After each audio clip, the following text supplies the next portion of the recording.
Welcome, ladies and gentlemen, to WWE Smackdown Live September 4th, 2018 review. I did not upload a video yesterday about this because of the fact that this show is absolute crap. Main focus point about this show was Miz and Daniel Bryan's storyline. This storyline is becoming more and more pathetic as it goes along.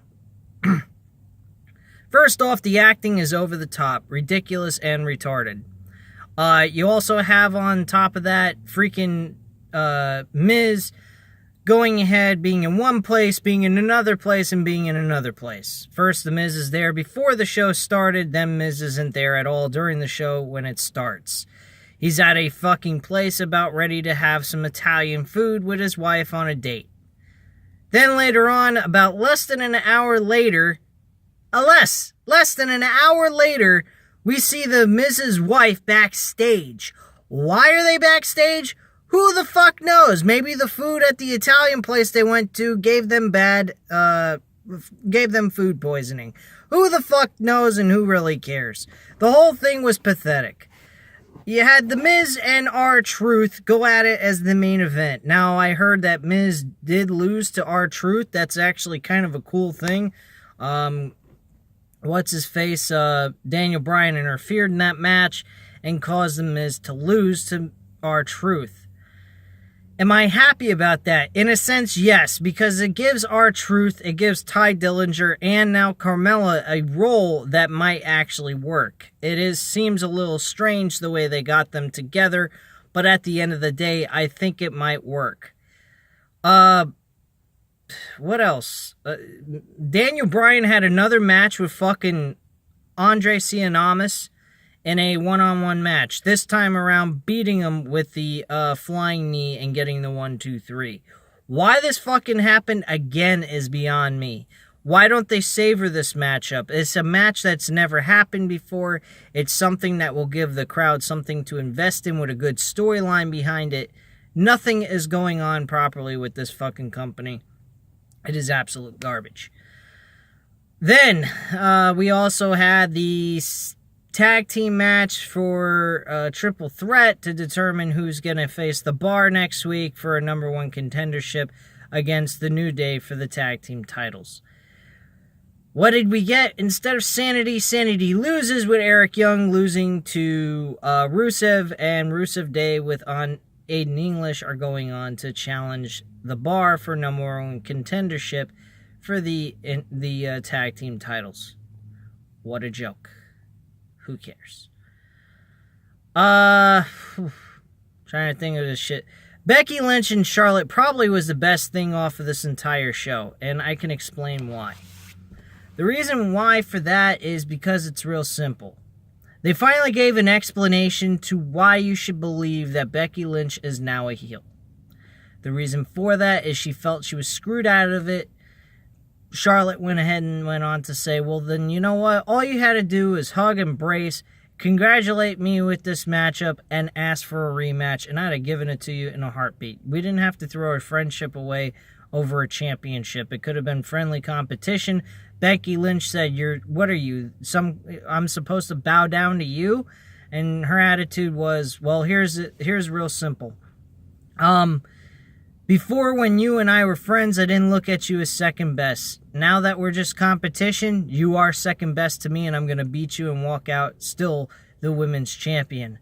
So the feelings and the drama that's building up between these women is actually very good. I actually do enjoy it, but there was one small issue I still have with Becky Lynch. Throwing her frustrations out on the crowd. This really should be Becky Lynch being an anti-hero while Charlotte's playing a normal face. So, in all honesty, Becky Lynch should just be frustrated with Charlotte. Charlotte should be frustrated with Becky for how she's reacting towards the fact that she was included in this triple threat match and was taken away from her just like that, with her trying to win the championship, and Charlotte believes that Becky Lynch would have done the same thing and she wouldn't have blamed her for it. So all withstanding, the whole thing seems to make sense now. The only issue is was Becky Lynch earlier on during this storyline trashing on the fans. I did not agree with that.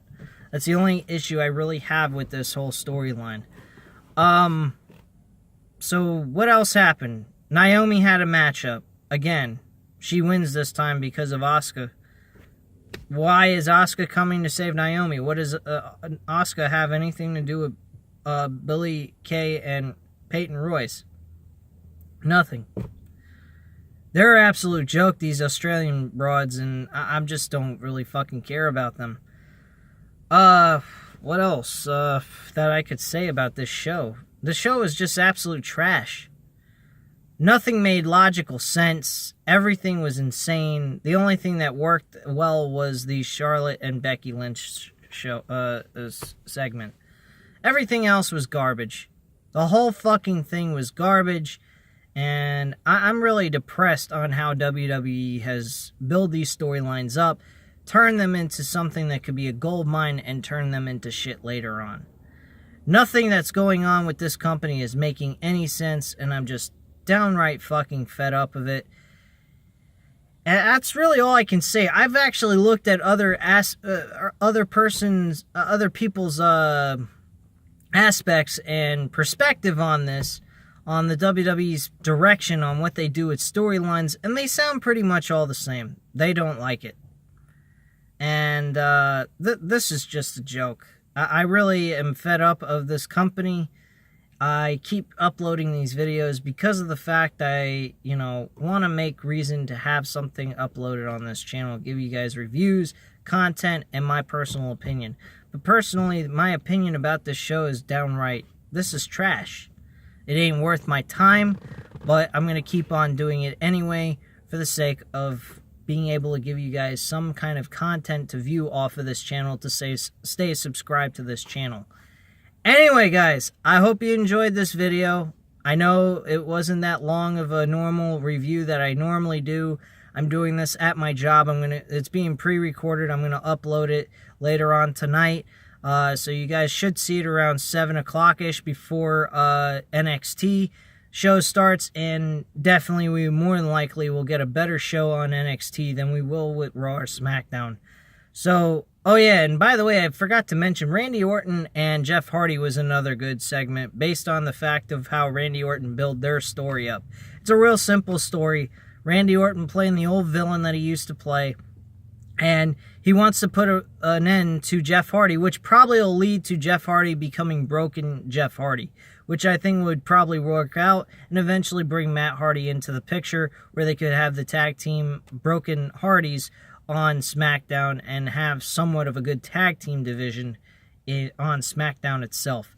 So anyway, guys, hit the like button if you liked the video, hit the subscribe button if you are not already subscribed to the channel, and leave your comments and opinions down below. I'll definitely get back to you on that, and I hope you enjoyed the small video that I did for this review.